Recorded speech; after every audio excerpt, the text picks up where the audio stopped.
이번 주부터 새로운 시리즈로 말씀을 나누고자 합니다. Back to basic. 다시 기본으로 돌아가자. 기본으로 돌아가자라는 거예요. 하반기가 이제 시작되면서 저희가 2주간 기도의 주제로 시작을 했는데요. 다시 기초로 돌아가는 것을 우리가 말씀으로 붙잡을 때 우리 제목은 첫 번째로 다시 또 기도로 이야기를 하게 되었습니다. 제가 요즘 기도에 대해서 많이 강조를 하는데 하나님께서 우리에게 좀 우리 교회 우리 성도님들의 기도를 통해서 우리 안에 좀 막혀 있는 것들이 뚫려졌으면 좋겠어요. 브레이크스루가 일어나야 되는데 많은 것들이 막혀 있죠. 우리의 삶에, 재정에, 관계에, 또 우리의 미래 불확실한 것에 대한 많은 두려움, 염려, 근심, 우울함, 죄책감 이런 것들로 꽉꽉 우리가 눌려 있을 때 뚫고 나갈 수 있는 힘이 있어야 되는데 그 힘은 기도에서 발견될 수 있어요. 우리가 왜 무엇이 잘못됐을까 막 이렇게 바깥에만 픽스를 하려고 하면 그냥 보기는 편안할지 모르고 금방 픽스된 것 같이 모르지만 안으로 들어가면 아직도 골마 있다는 거죠. 제가 그 비유가 제가 안 해봐서 잘 모르지만 그럴 것 같아요. 이제 여자분들이 이제 화장 메이크업을 하면 메이크업은 바깥만 바꾸는 거잖아요. 그래서 아무리 바깥만 바꿔도 원판이 안 바뀌면 큰 변화가 없다 그래요. 그래서 이거는 그래서 제가 원판이 바뀌어야 된다는 거는 피부가 싹 바뀌고 체질이 바뀌어야 바깥에 발라도 화장이 잘 흡수가 된대요. 잘 먹는다 그래 화장이. 근데 안이 안 바뀌고 바깥만 바꾸면 이게 따로 논다는 거죠. 그래서 비유가 적절한지 모르겠는데 어쨌든 근본으로 돌아가자는 거예요. 베이직으로 들어가서 내가 바뀌어야지. 내 내면이 바뀌어야지. 내 내면이 바뀌면 메이크업을 하지 않아도 안광이 나게 돼요. 내 얼굴에서 빛이 나게 돼요. 그래서 옆에 사람을 봤는데 그분이 내가 주님을 배운 것 같이 얼굴에 빛이 나는 거예요. 눈빛이 형형한 거예요. 볼 때마다 영적인 그 대기권이 다 있다 그래요. 사람마다 가까이 가면 신령한 기운이 느껴져요. 왠지 내가 더 기분이 좋아지고 마음이 평안해지고 같이 대화를 나누는데 내 마음이 너무나 기쁘고 좋은 거죠. 이것은 겉으로 나타나는 일들이 아니라 안에서 일어나는 변화들이에요. 많은 경우에 우리가 바깥에 세상 사람들은 피지컬한 세계, 이게 물리적인 세계에 일어나는 변화는 그 물리적인 일이 원인이 때문에 생겨난다고 생각하기 때문에 물리의 세계에서 현상의 세계에서 어떻게든지 이거를 픽스해 보려고 애를 써요. 그런데 믿는 사람은 물리적인 세계는 영적인 세계의 결과라는 것을 알고 있어요. 그렇기 때문에 보이는 세계에서 자꾸만 용을 쓰고 애쓰고 이걸 고쳐보려고 애쓰는 게 아니라 혹은 커버업 하려고 애쓰는 게 아니라 영적인 세계에서 일해서 영적인 세계가 물리적인 세계, 육적인 세계를 바꿀 수 있도록 애쓴다는 것이죠. 그게 바로 기도라는 것입니다. 우리 백투베이식에서 오늘 첫 번째 시간은 그 기도의 능력을 조금 더 탐구해보고 어찌하든지 이 기도의 능력이 우리의 것으로 탑재할 수 있으면 놀라운 삶의 변화가 일어날 수 있다는 것을 강조하고 또 말씀을 나누고자 해요. 실제로 이제 6.25 전쟁 당시에 있었던 일인데 어떤 미국 목사님이 이런 얘기를 나누셨어요. 최전방에서 전투를 하는데 돌격 앞으로 해서 막 나가다가 막 이민군이 중공군이 총을 쏘니까 그걸 맞고 병사들이 쓰러진 것이죠. 그래서 어쩔 수 없이 뒤로 후퇴를 했는데 거기 아직도 살아남아 있는 이제 부상당했지만 아직도 숨이 남아 있는 부상병이 앞에 보이는 거예요. 그래서 그 친구를 데려와야 되는데 이제 너무 공격이 심하니까 수탄도 터지고 막 기관총을 난사하니까 가지를 못하는 거죠. 그래서 뒤에 있는 병사들 둘러보고 자네들 가운데 누가 저 친구 우리 동지인데 저 군인을 좀 다시 데리고 나올 수 있는 자원할 수 있는 병사 있느냐 탁 하니까 조용한 거예요. 근데 그때 병사 하나가 탁 손들고 내가 가겠다고, 내가 가서 우리 동지를 구출해내겠다고. 그러니까 중대장이 잘 생각해보라고, 내가 너 강요하는 건 아니다. 근데 정말 위험할 수 있다. 나가서 자네가 못 돌아올 수 있다. 자네도 총 맞아서 죽을 수 있다. 정말 확실하냐? 염려하지 마십시오, 중대장님. 제가 가서 우리 친구, 우리 동지를 구출해내겠습니다. 근데 9시까지만 기다려 주십시오. 그러는 거예요. 무슨 소리냐? 지금 한 몇 분 남았는데 9시까지만 기다려달라는 거예요. 그래, 뭐 그 정도 기다리지. 근데 정말 갈 수 있겠냐? 갈 수 있겠습니다. 조금 시계 보고 기다리다가 9시 넘어서 한 9시 한 2분, 3분 넘어가니까 중대장님 됐습니다. 저 준비됐습니다. 이제 나가겠습니다. 그런 거예요. 자, 그래서 막 어무 사격을 하는데 팍 달려가는데 정말 총알이 막 빗발치듯 달려가지고 헬멧을 맞고 튕겨나가고 목도 스쳐 지나갔어요. 그래서 여기 목에 막 푹 피가 나고 그러는데 다행히 치명적인 상처는 입지 않고 이 병사를 끌고 막 낮은 포복을 해서 참으로 다시 돌아와서 이 병사가 살 수 있게 됐어요. 그러니까 중대장과 막 부대원들이 다 박수 치면서 너무 잘했다고 막 칭찬하고 막 난리가 났는데, 이 중대장이 나 정말 살면서 자네같이 이렇게 용감한 병사는 나 지금 처음 본다 그러면서 내가 꼭 본부에 얘기해가지고 당신 자네 훈장을 받도록 그렇게 하겠다고. 너무 대단하다. 근데 가만히 생각해보면 근데 왜 9시냐고. 그러니까 본국의 저희 어머님이 한국 시간 9시에 맞춰서 매일매일 기도하겠다고 약속하셨다고. 내가 그것을 믿기 때문에 용감하게 나갔다 왔다 라고 얘기를 하는 것이죠. 기도하는 어머니나 그 기도의 능력을 믿고 담대하게 달려나간 아들이나 두 사람 모두 다 기도의 사람이었던 것이죠. 기도는 파워풀합니다. 우리가 보이지 않는 영의 세계에서 움직이기 때문에 영의 세계에서 움직여서 육의 세계를 작동하고 추동하고 변화시키는 것이기 때문에 이 기도는 놀라운 것이죠. 제가 오늘 기도에 대해서는 여러 가지를 이제 계속해서 또 나눌 기회들이 있겠지만 오늘 한 3가지를 나누고자 해요. 정한 시간에 드리는 기도가 중요하다. 첫 번째, 정한 시간을 정해서 기도하는 게 중요하다. 여러분 주로 언제 기도를 하십니까? 언제 기도를 하십니까? 시간 날 때? 그러면 시간 날 때 기도하면 시간 안 나는 날은 기도를 못 하는 거잖아요. 그렇죠? 우선순위가 할 거 다 하고 남으면 짜투리 시간에 기도하겠다는 거예요. 우선순위가 바뀌었다는 것이죠. 누구는 그렇게 목사님이 여쭤봤대요. 우리 집사님 요즘 기도 많이 하십니까? 그랬더니 집사님이 목사님 저는 요즘은 집안이 평안합니다. 큰일이 없어요. 별일 없습니다 저는. 그러는 거예요.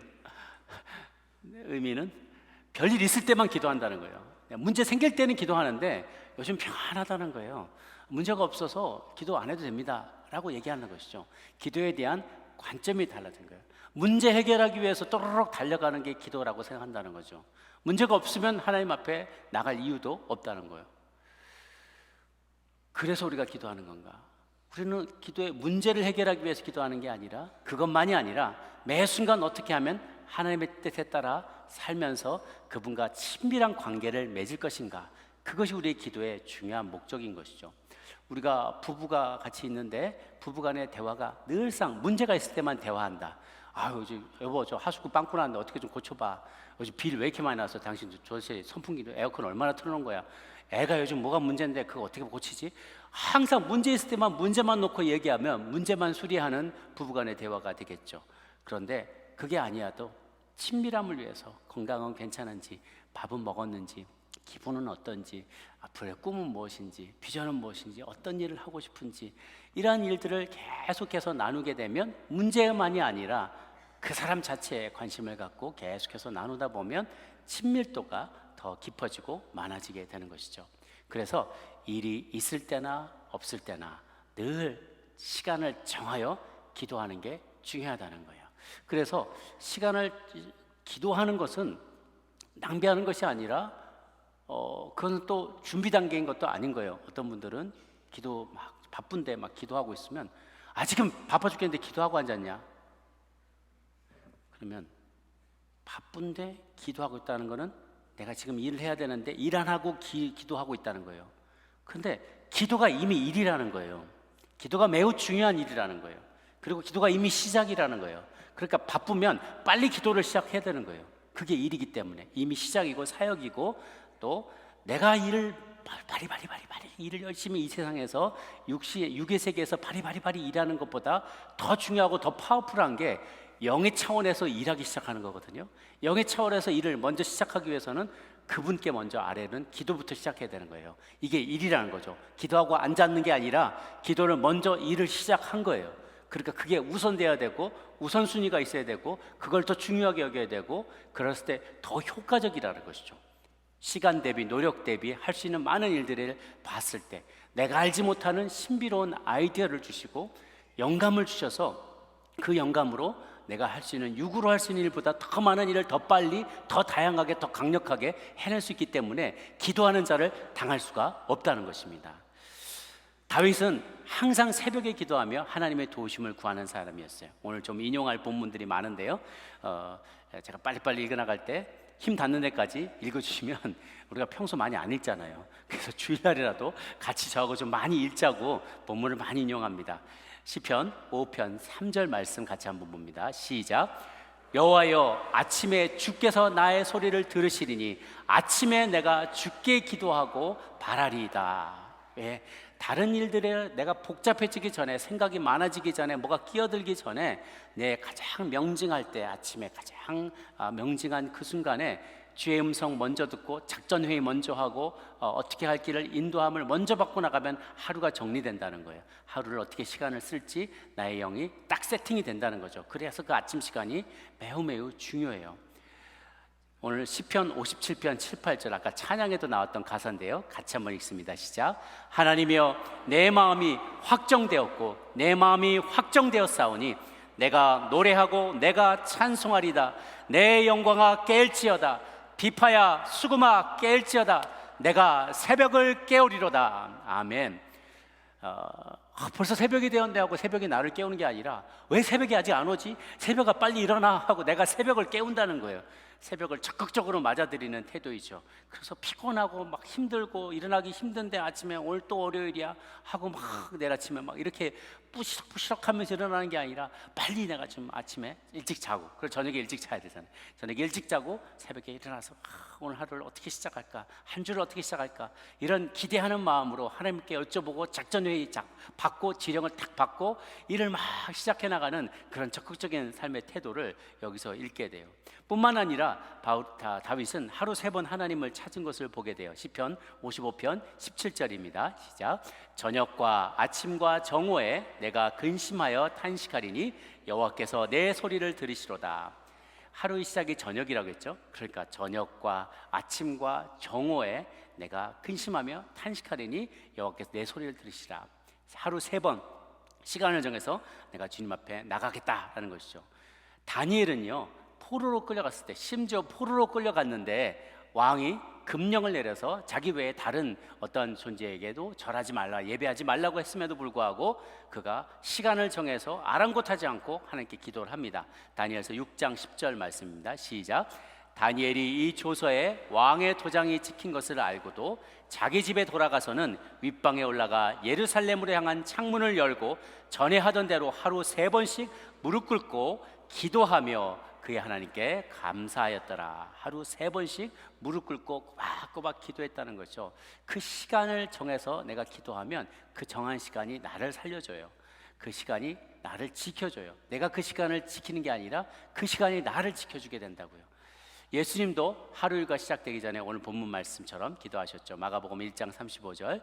새벽 아직도 밝기 전에 예수께서 일어나 나아가 한적한 곳으로 가사 거기서 기도하시더니, 사도들도 꼭 하루 3번의 기도 시간을 지켰는데요. 특히 베드로, 요한 늘 성전에 나가 기도하는데 사도행전 3장 1, 2절 말씀에 보면 이렇게 기도하는 장면이 나옵니다. 제9시 기도 시간에 베드로와 요한이 성전에 올라갈새 나면서 못 걷게 된 이를 사람들이 메고 오니 이는 성전에 들어가는 사람들에게 구걸하기 위하여 날마다 미문이라는 성전에 두는 자라. 하루에 제9시 기도 시간에, 하루를 낮 시간을 12로 나눴을 때 3시는 아침 9시, 6시는 12시, 9시는 오후 3시예요. 그래서 3시, 6시, 9시, 보통 유대인들은 3번 기도를 했다 그래요. 베드로와 요한이 오후 3시 기도 시간에 성전에 올라가다가 다리 저는 자, 못 걷게 된 자, 마른 자를 만나게 됐을 때 담대하게 하루 3번 하나님과 쌓인 그 관계가 있는 거예요.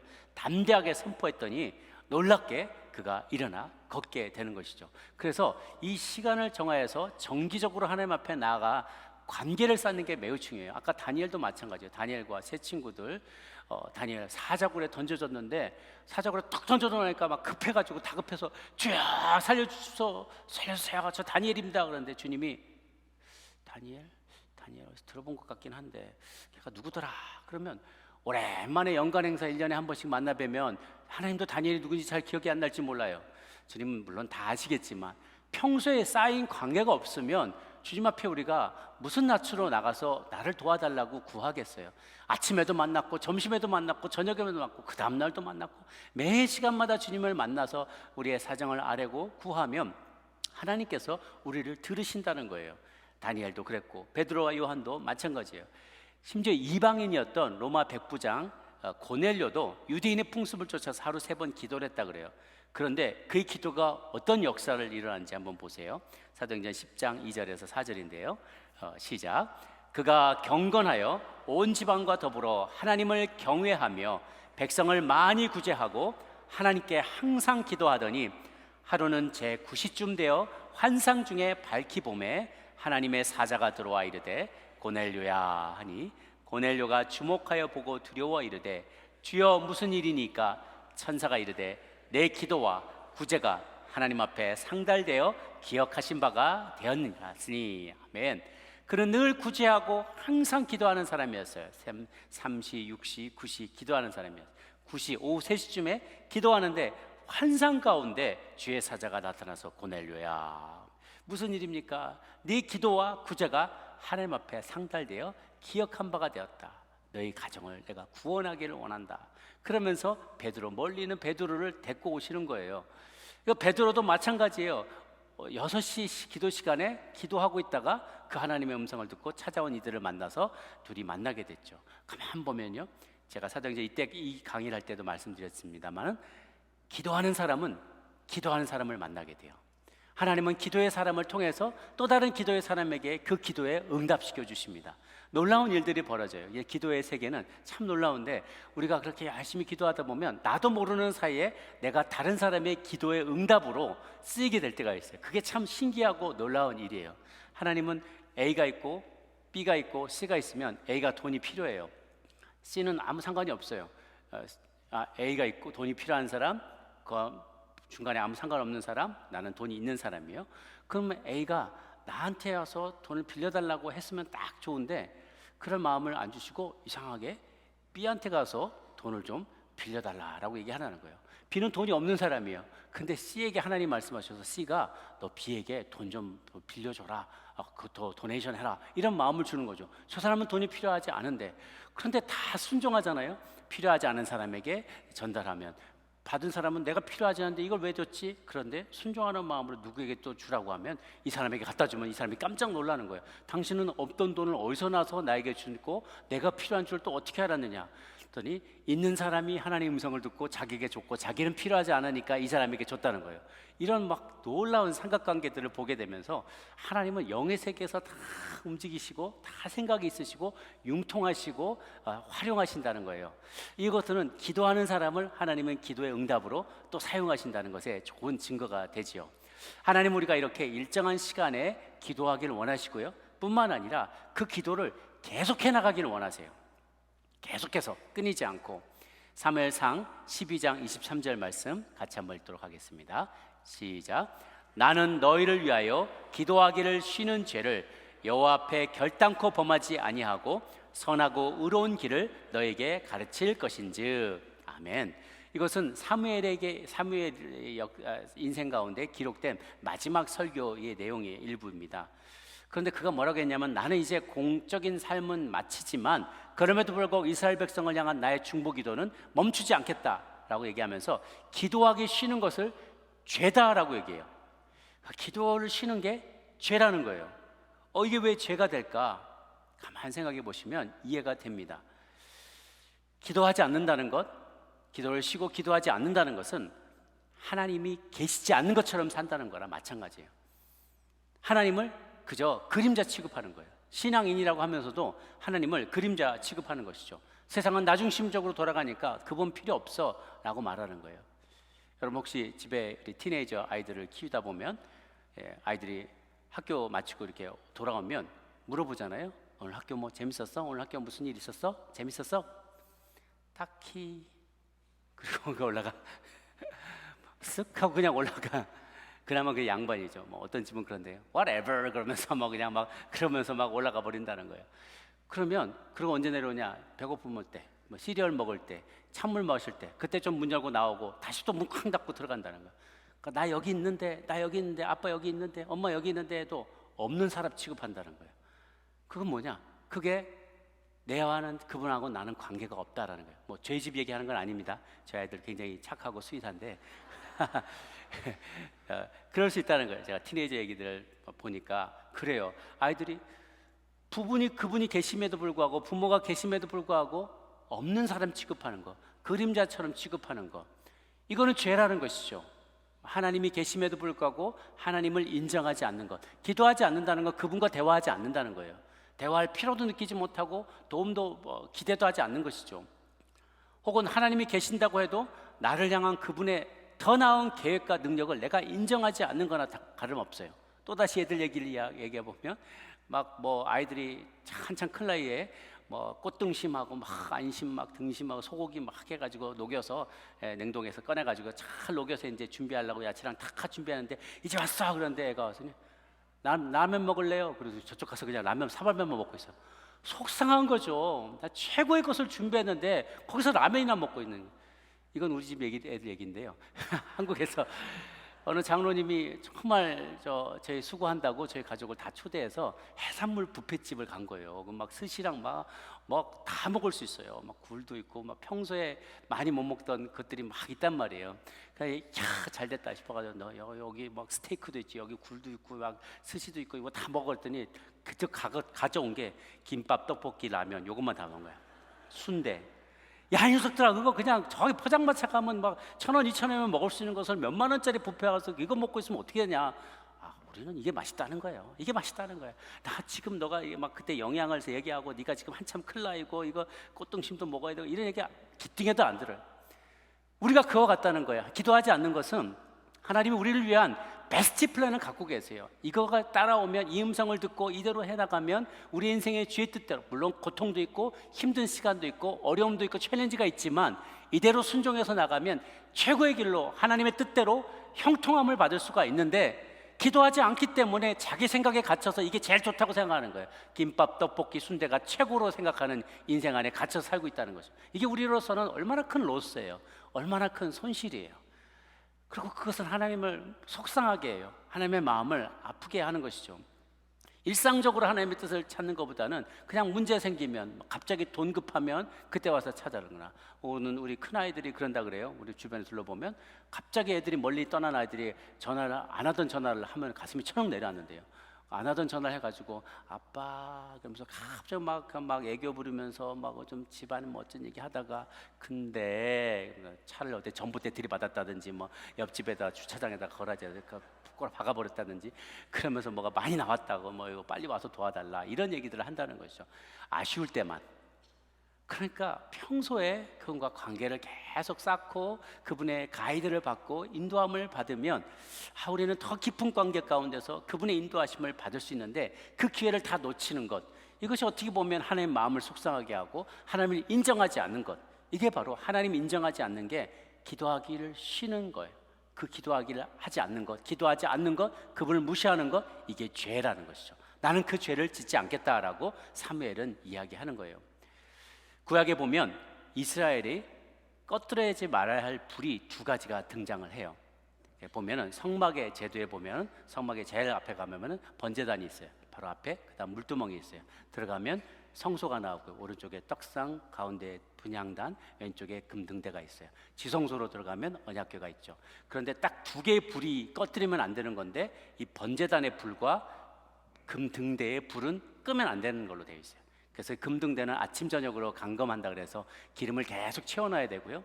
번제단에 있었던 이 불도 꺼지지 않게 이 불씨를 계속 보존하라라고 명령을 하고 계십니다. 우리 옛날 조상들도 예전에는 그랬다 그래요. 막 조선시대 고려시대는 막 부싯돌 가지고 칙칙칙 한번 불 붙이려면 너무 어려우니까 불이 한번 어디 아궁이에 붙이게 되면 그 불씨를 잘 보관해 놨다가 다음번에 할 때 하고 불어가지고 이걸 살려서 또 불을 쓰고 그렇게 했다고 해요. 그러니까 이것을 어떨 때는 집안에 이 불을 관리하는 사람이 따로 있을 정도로 불이 굉장히 귀했던 시절이 있었다는 거죠. 그러면 조금 이게 스멀스멀 다 없어질 것 같으면 거기다 뭔가 재료를 넣고 딱 산소를 어느 정도 조금만 들어가게, 죽지만 않게 딱 해가지고 불씨가 그대로 남아있도록 서서히 타가가도록 그렇게 보관을 하는 거죠. 그 보관하는 역할이 굉장한 많은 노력과 또 관심과 희생이 필요한 거예요. 누군가 계속 그걸 들여다봐야 되고 계속 공급을 해야만 하기 때문에 그런 것이죠. 하나님은 우리가 그렇게 불씨를 보존하기를 원해요. 그 불씨가 뭔가 꺼지지 말아야 될 불씨, 하나님이 주신 불씨, 그것은 바로 기도의 불씨라는 거예요. 하나님 불씨가 꺼져가기를 원치 않으세요. 이미 우리 가운데 믿은 지 오래된 분들은 정말 활활 타오르는 그런 어떤 벽난로가 아니라 그냥 스멀스멀 다 죽어가고 다 꺼져가는, 불이 어디 있는지도 찾아볼 수 없는 그런 불씨만 남은 그런 신앙인들도 많이 있는 것 같아요. 불씨야 불씨야 다시 타올라라 하고 세상 가요도 그렇게 부르는데, 우리가 이 불씨가 점점 사그라들면 안 된다는 것이죠. 그래서 보면 레위기 6장 12절 13절 보면은 이런 말씀이 있어요. 한번 볼게요. 제단 위의 불은 항상 피워 꺼지지 않게 할지니 제사장은 아침마다 나무를 그 위에 태우고 번제물을 그 위에 벌려놓고 화목제의 기름을 그 위에 불사를 찌며 불은 끊임없이 제단 위에 피워 꺼지지 않게 할지어다. 이 레위기 6장에 보면 불을 끄지 말라는 명령이 3번이나 거듭거듭 등장합니다. 9장 24절에 보면 실제로 제사장들이 처음 제물을 드렸을 때 불이 여호와 앞에서 나와서 단 위에는 번제물을 호라당 다 태운 장면이 나와요. 그러고 나서 그 불을, 하늘부터 온 불을 계속 보존을 합니다. 처음에 불은 내가 만들지 않아요. 불은 하늘로부터 올 수밖에 없어요. 내가 불을 만들어낼 수가 없죠. 그러나 불을 하나님께서 주셨을 때 그것을 계속 불타오르게 만드는 것은 우리의 책임이라는 거예요. 우리의 역할이라는 거죠. 꺼뜨려 버리면 안 돼요. 그래서 이스라엘 백성은 실제로 포로기로 끌려갈 때까지 여기서 그때 광야에서 받았던 그 불씨를 꺼뜨리지 아니하고 계속해서 지켰었다고 그래요. 그들의 절에 오는 이야기의 전승에 의하면은 바벨론 포로로 갈 때까지 꺼진 적이 없다고. 그래서 하나님은 계속해서 이 불씨가 남아있기를 원하셨어요. 제사를 드리지 못하고 불씨가 꺼져버렸다는 것은 하나님과의 교제가 끊겨버렸다는 것을 의미합니다. 하나님의 은총에서 단절되어 있음을 말하는 것이죠. 그래서 출애굽기 27장 20절 이하에도 보면 성막 안에 등대의 불은 항상 박혀 있을지라. 성막 안에 등대와 바깥쪽에 번제단의 불은 계속 붙어 있기를 주님 원하셨어요. 신약에 넘어가면 예수님도 스스로를 불을 주러 온 자라라고 표현을 합니다. 누가복음 12장 49절 말씀을 같이 한번 보도록 하겠습니다. 시작. 내가 불을 땅에 던지러 왔노니 이 불이 이미 붙었으면 내가 무엇을 원하리요. 아멘. 그래서 하나님 우리에게 불을 주러 오셨다는 거예요. 불은 태워버리죠. 불순물들을 다 태워버려요. 그리고 활활 타올라서 에너지로 변환되게 되는 거죠. 바울도 이렇게 얘기합니다. 디모데후서 1장 6절에 그러므로 내가 나의 안수함으로 내 속에 있는 하나님의 은사를 다시 불일 듯하게 하기 위하여 너로 생각나게 하노라 라고 했어요. 사도 바울도 이렇게 하나님께서 우리에게 주신 그 은사가 사그라들기를 원치 않으세요. 그래서 그 불이, 은사의 불이 다시 타오르기를 원하고, 그리고 하나님 앞에 기도의 불도 끊임없이 타오르기를 원하십니다. 여러분 가운데 신앙생활한 지 너무 오래돼서 사명의식이 희박해지고 신앙생활에 기쁨이 없고 의무감에서 오늘도 그냥 도살장에 끌려오듯이 그냥 또 가야 되고, 그냥 누가 남편이 가자고 하니까, 아내가 가자고 하니까, 부모님이 가자고 하니까 딸려오거나 그냥 끌려온 분들이 계시다면 그 불씨가 다시 타오르게 되기를 바랍니다. 다시 기도의 불이 타오르고 여러분 안에 있었던 주님이 주시는 은사, 쓰지 않고 그냥 쌓아놓고만 하다 보면 먼지만 다 쌓여버려서 그 은사가 잦아들어 버리는 것이 아니라 그 옛날에 받았던 그 은사, 하나님이 주신 놀라운 기도의 은사, 예언의 은사, 치유의 은사, 또 섬김의 은사, 리더십의 은사, 이 모든 은사들이, 긍휼의 은사, 이 모든 것들이 다시 불일 듯이 일어나서 기도와 함께 활활 타오르는 여러분의 삶이 되기를 주님의 이름으로 축복합니다. 아멘. 두 번째는 정한 장소에서 드리는 기도가 또한 중요하다. 예수님은 아까도 말씀드렸지만 새벽 아직도 밝기 전에 일어나서 나가 한적한 곳으로 가서 기도하셨더라. 다른 이들의 방해받지 않는 그런 장소를 정하셔서 그곳에서 꾸준히 기도하셨어요. 그래서 새벽에도 보면 꼭 그 자리를 꼭 지키면서 계속 기도하시는 분들이 계세요. 너무너무나 귀한 분들입니다. 하나님은 우리가 방해받기 전에, 또한 방해받는 일들을 하기 전에, 다른 생각으로 막 복잡해지기 전에 시간을 정할 뿐만 아니라 장소도 정해서 꾸준히 그 자리로 나가서 기도하기를 주님은 원하십니다. 주님도 본을 보이셨고요. 예전에 보면 이삭도 들판에 나가서 늘 어떠한 자리에 가서 묵상하곤 했다고 해요. 창세기 24장 63절 보면 이삭이 저물 때에 들에 나가 묵상하다가 눈을 들어 보매 낙타들이 오는지라, 리브가가 오는 것을 그때 발견하게 되죠. 그래서 늘 들판에 나가서 한적한 곳에 사람들의 방해받지 않는 자리에서 기도하곤 했다는 거죠. 제자들도 예수님 승천하신 이후에 다락방에 모여서 거기서 늘 기도를 했어요. 120문도가 열심히 모여서 기도할 때 거기에 성령의 급하고 강한 바람과 같이 불의 혀와 같이 임했을 때 다 각자가 난고방언으로 말하는 기적을 경험하게 되죠. 그래서 우리가 방해받지 않는 구별된 장소에 우리가 루틴하게 계속 나가서 그런 것을 기도할 것이 필요해요. 그렇지 않으면 급한 일의 횡포에 나의 시간이 다 끌려가게 됩니다. 그냥 끌려다닐 수밖에 없어요. 나는 기도의 시간을 확보하지 못하게 되는 것이죠. 때로는 내가 원하는 이상적인 장소가 아닐 수도 있어요. 편안함 가운데 기도할 수 없는 곳일수라도 의식적으로 우리가 장소를 구별해서 거기서라도 기도를 해야 돼요. 바울과 신라는 감옥에 갇혀서도 찬송하며 기도했어요. 그랬더니 한밤중에 바울과 신라가 기도하고 하나님을 찬송하는데 죄수들이 듣더라. 사도행전 16장 26절에 갑자기 큰 지진이 나서 옥토가 흔들리고 움직이고 문이가 다 열리며 모든 사람의 매인 것이 다 벗어지더라. 옥문이 터져나가는 거죠. 야곱도 브엘세바에서 형한테 밑보여가지고 하란으로 도망가야 되는 상황이었어요. 도망가려고 하는 도중에 들판에서 이제 돌베개를 베고 자는데 꿈 가운데 이런 놀라운 꿈을 꿨어요. 우리 창세기 28장 12절 말씀을 보니까 꿈에 본즉 사닥다리가 땅 위에 서 있는데 그 꼭대기가 하늘에 닿았고 또 본즉 하나님의 사자들이 그 위에서 오르락 내리락 하더라라는 거예요. 환상 중에 보았는데 사실 사람이 만들 구조물 중에 하늘에 닿을 수 있는 것은 없죠. 인간이 그런 시도를 바벨탑을 만들면서 했지만 결국은 하나님 앞에 결국은 다 망가지고 말고 다 흩어지고 말았어요. 인간이 구조물로서 하늘에 닿을 수 있는 건 없어요. 그런데 이 환상을 보니까 사닥다리가 하늘까지 닿아 있다는 거예요. 그리고 그 위로 천사들이 부지런히 왕래를 하더래요. 어떤 이들은 신학자는 그 사다리는 하늘과 우리를 이어주는 존재이기 때문에 예수 그리스도와 같은 그런 역할을 한다라고도 해요. 어쨌든 그 많은 천사들이 위아래로 가는 것은 뭐냐? 성도의 기도를 천사들이 받아서 하나님께 부지런히 상달하는 거예요. 보고하는 거예요. 올려드리는 거죠. 대접에 담아서 쫙 올려드리는 것이고 향기를 기도의 향을 올려드리는 거고 하나님의 응답을 계속해서 받아서 이 땅 가운데 실행하기 위해서 또 내려오는 거예요. 그러니까 올라가고 내려오고 올라가고 내려오고 이걸 부지런히 반복하는 것이죠. 그것을 보고 야곱이 깨달음을 얻었어요. 그래서 그가 간구합니다.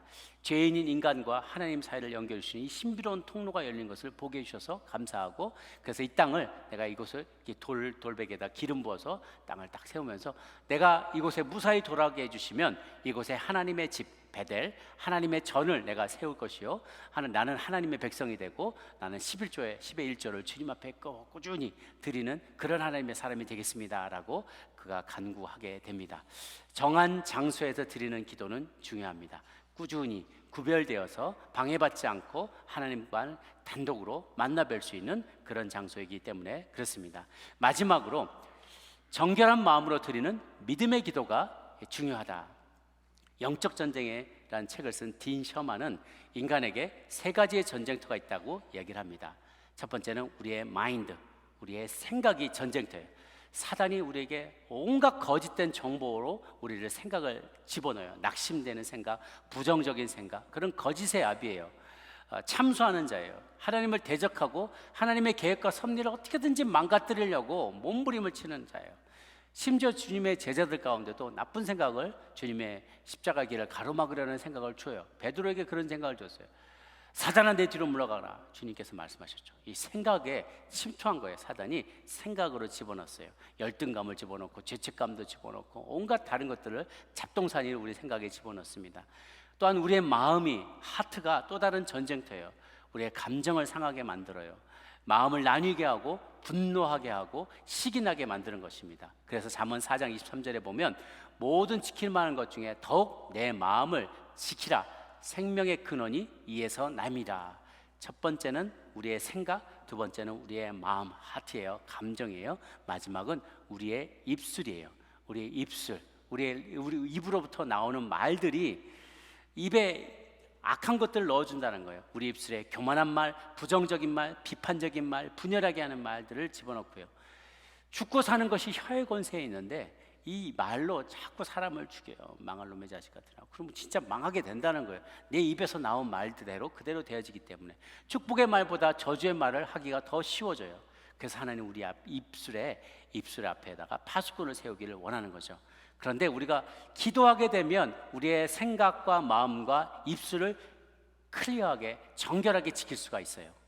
수도꼭지의 원리와 마찬가지입니다. 수도꼭지를 왜 한국에서 가끔씩 이렇게 수돗물이 끊겼다가 다시 나오게 돼서 이렇게 틀잖아. 단수됐다가 틀면 하면서 뭐가 막 이렇게 시커먼 물이 나오죠. 흙탕물 중간에 뭐 이제 파이프 연결하느라고 있었던 흙탕물 이런 게 막 흑 나오기도 하고 센 물이 나오기도 하고 그래요. 근데 그걸 오래 틀어놓으면 이 센 물이 점점 하얘지면서 깨끗한 물이 나오는 거죠. 우리가 기도할 때도 그래요. 처음에 이제 맨정신에 내 생각으로 멀쩡한 내 정신으로 기도하면 또박또박 기도합니다. 하나님 따져 묻듯이 첫째 하나님 이러시면 됩니까? 하나님 뭐 이럴 수가 있습니까? 막 아주 말짱한 정신에 또박또박 대들면서 하나님 앞에 기도해요. 그러니까 입에서 나오는 말들이 좋은 말이 아니에요. 흙탕물 나오듯이 김 집사가 나한테 이렇게 했대요. 그러면서 하나님 고자질하고 계속 막 불평불만과 안 좋은 말만 상처받았어요. 하나님 너 언제까지나 이럴 식 놔둘 겁니까? 이럴 식입니까 정말? 그러면서 계속 하나님 앞에 불평과 불만과 부정적인 말들이 많이 나와요. 근데 그러면 계속 틀어놔야 돼요. 수돗물을 계속 틀어놓으세요. 수도꼭지를. 그럼 수돗물이 다 나오면 막 흙탕물도 나오고 막 30분 동안 흙탕물 나오다가 조금씩 얘기하다 보면 기도하다 보면 우리도 사람인지라 지치게 되잖아요.